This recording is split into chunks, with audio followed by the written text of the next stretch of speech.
Good to have y'all out here tonight, man. You crazy motherfuckers. This next song here I wrote for my hero.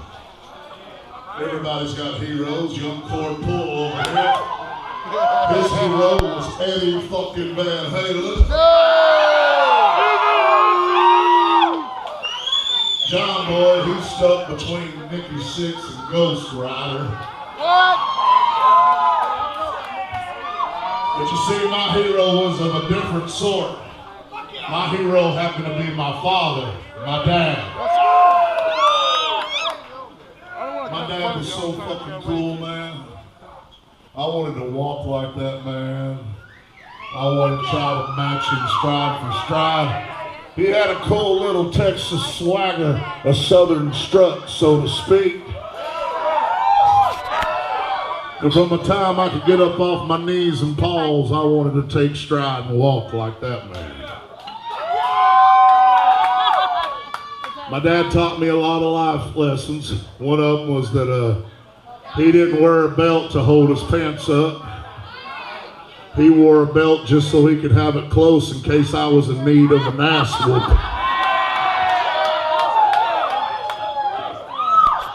He had some serious rules he had laid down. Couldn't drink a gallon of milk in a day's time. That pissed me off. I love milk. I wasn't allowed to get in any fights at school, which really upset me because I hated all them punk-ass kids at school. I asked my dad, I was like, man, everybody gets into fights, why can't I? He said, boy, you weigh 400 pounds, you stand 6 foot tall, and you're in the 4th fucking grade.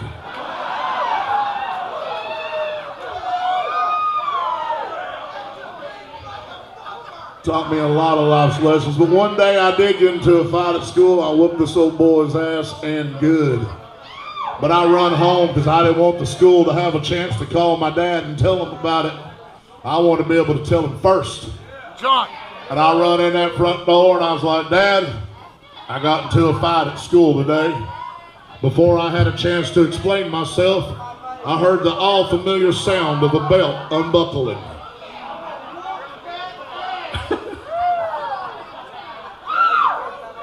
And I was like, but Dad, I had to whoop him. You see, he spit on me. And my dad said, right on. Right on. Later on in life, when I was 19, I just happened to be selling weed for a living.